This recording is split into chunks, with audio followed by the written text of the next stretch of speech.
Welcome. So we got a new year, so new set of iPhones.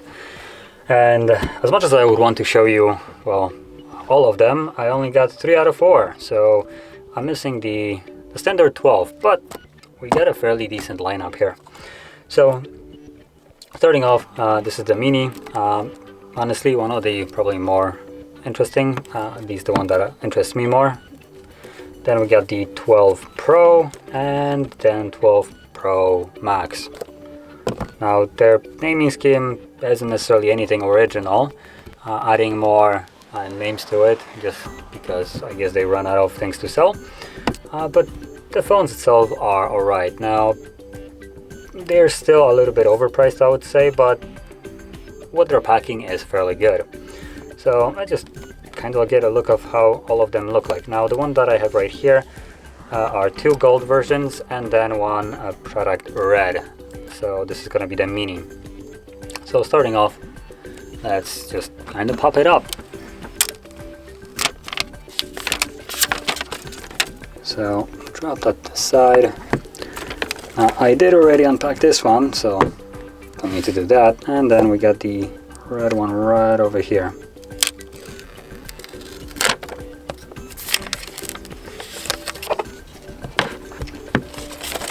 So let's open them all up. Let's start with the smallest one. As you can see, the packaging fairly nice.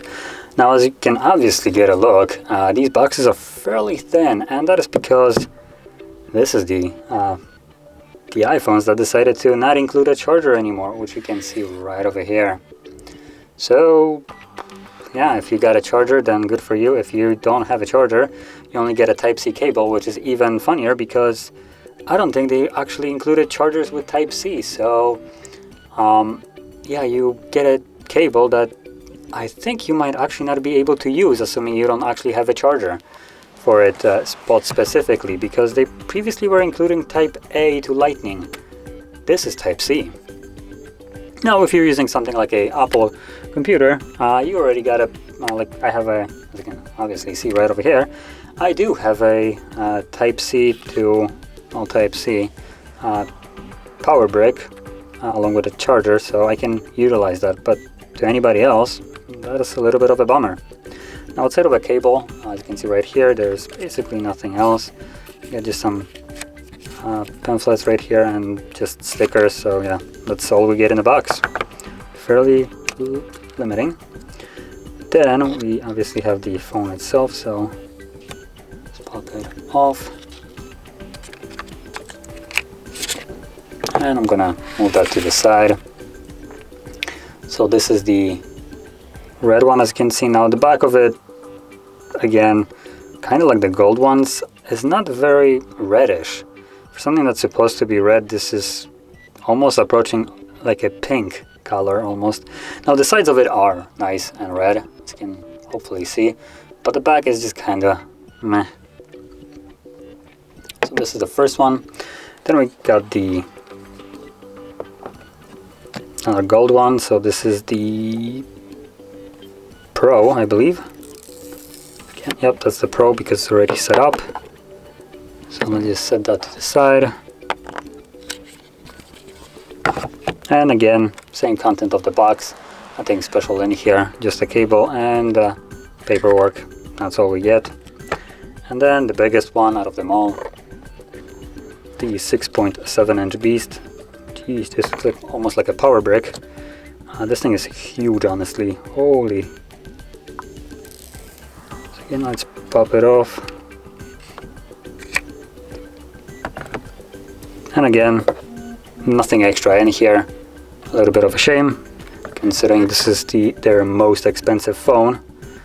And it does have some heft to it, and the size of it is just, it's an absolute unit. So now, as you can obviously see, all of them side by side. The size difference is there, and personally, I was most excited for the smallest one. It does come with a, well, smallest display, obviously, and this is a 5.4-inch display. Now let's just power them on so you can see how they look like. There we go.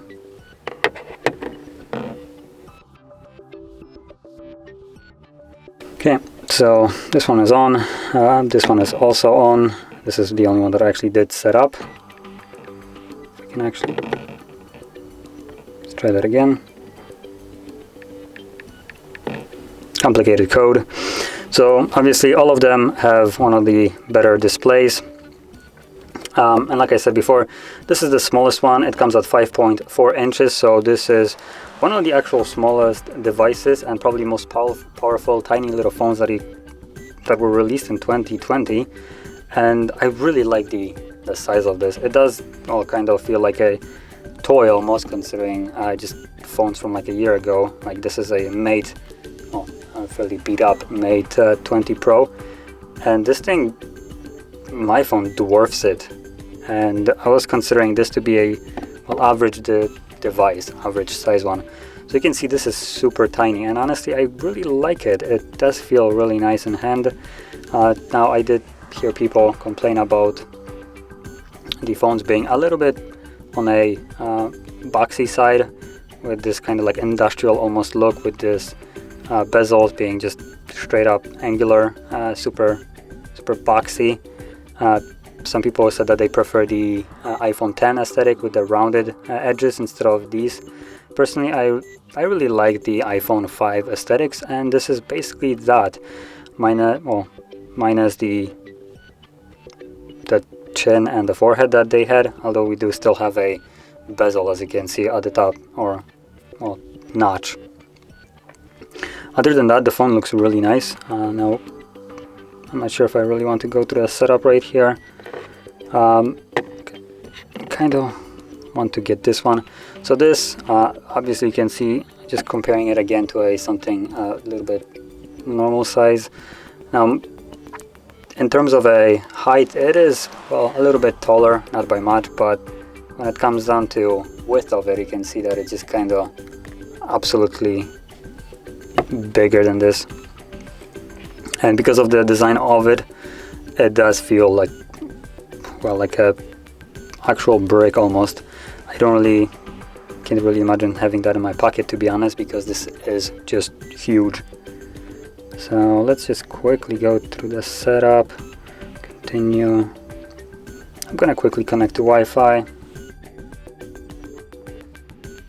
So just kind of connect to it so we can finish up the setup.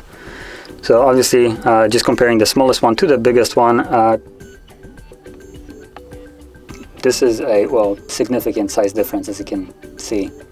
They are just kind of hilariously different in terms of size. So in terms of just kind of thickness of them, they're basically the same, I believe. Yep, they're exactly the same. So the thickness of the phone stays the same, but just the overall display size changes. And I don't think I mentioned, this is a 6.7-inch display. Now it isn't curved or anything, just flat. Again, nothing really changed in terms of the aesthetics of the devices. They still use the same kind of unlocking method with the Face ID. That's why we still have that notch over there. And outside of that, it kind of feels still like an iPhone X, to be honest. Where I believe there were some changes as in terms of cameras, where they have fairly big sensors, probably the biggest ones on the iPhone lineups, specifically this one right here. So this is racking the best camera that any iPhone here has.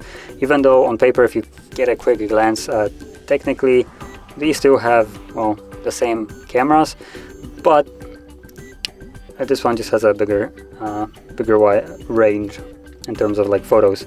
They both of them have 12 megapixel triple camera setup with a LiDAR as well. So if I flip it over, you can see that right here. But this one and the Max Pro, this camera is better, obviously. Now if you look at actual specifics of it, you can most likely see that. Now let's just finish up the setup right here.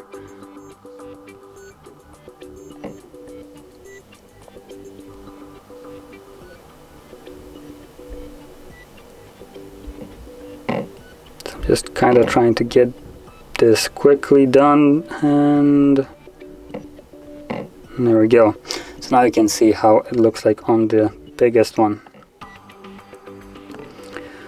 So not much more to say. They they all pack a A14 chipset.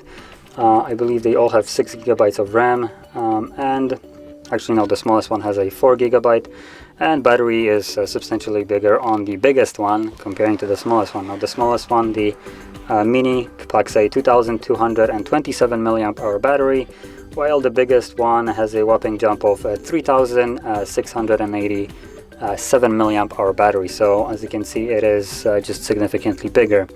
And the middle size, the Pro version, has a 2815 milliamp hour battery.